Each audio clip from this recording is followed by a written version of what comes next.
আপনি? ভালো।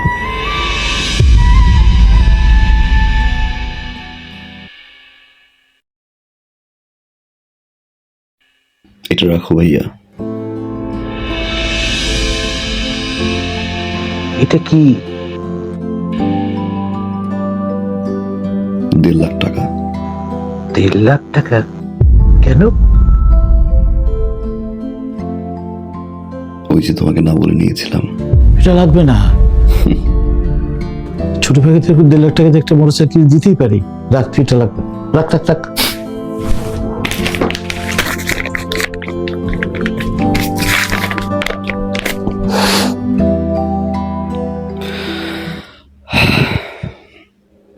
Thank you ভাইয়া, থ্যাংক ইউ।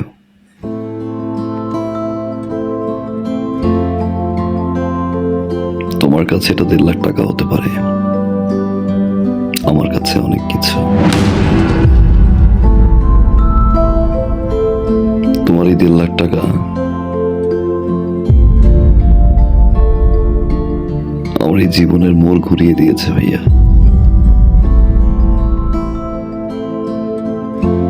অনেক কিছু শিখেছি, অনেক কিছু দেখেছি, অনেক কিছু পেয়েছি ভাইয়া, আবার অনেক কিছু হারিয়েছি।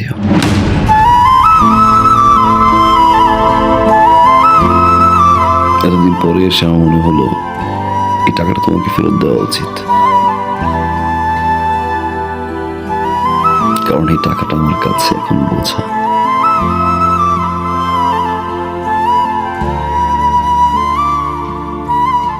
রাখো ভাইয়া, বাবা মায়ের জন্য দোয়া করবা।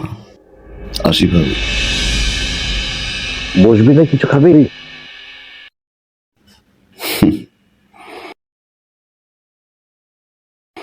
যে বাসা এখন পর্যন্ত আমার বাবা মাই খেতে পারেনি, সে বাসা আমি খেয়ে কি করবো ভাইয়া? ভালো থাকো।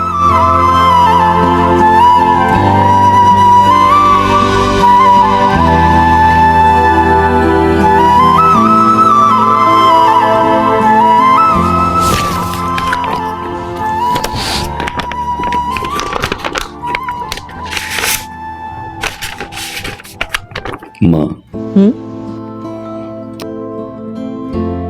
আগামী 15 তারিখে আমাদের ফ্লাইট। আলহামদুলিল্লাহ আমরা হজে যাচ্ছি। আলহামদুলিল্লাহ। আলহামদুলিল্লাহ। কিন্তু বাবা, একটা দেনা ছিল তো। দিয়ে আসছি, যার টাকা তার হাতে পৌঁছে দিয়ে আসছি। খুব ভালো করেছিস বাবা। হজ থেকে এসে ইনশাল্লাহ বাবাকে নিয়ে সিঙ্গাপুর যাব। হার্টের ট্রিটমেন্ট ওইখান থেকে করাই নিয়ে আসবো। কিন্তু বাবা, আমরা এই যে সবাই মিলে আমরা হজ করতে যাইতেছি, কতগুলো টাকা খরচ হইতেছে। তারপর তুই দেনাটাও শোধ করলি। মানে দেশের মধ্যে একটা ভালো ডাক্তার দেখাইলে ভালো হতো না?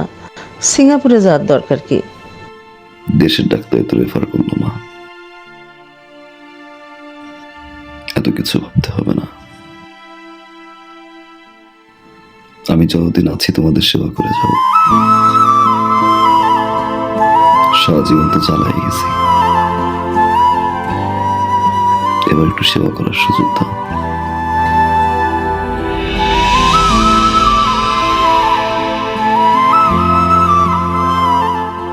আমার বাবা, আল্লাহ তোরে বাঁচাই রাখুক বাবা। আমার পাগল ছেলে মানুষ হয়েছে। আমার আর কিচ্ছু লাগবে না বাবা, আর কিচ্ছু লাগবে না।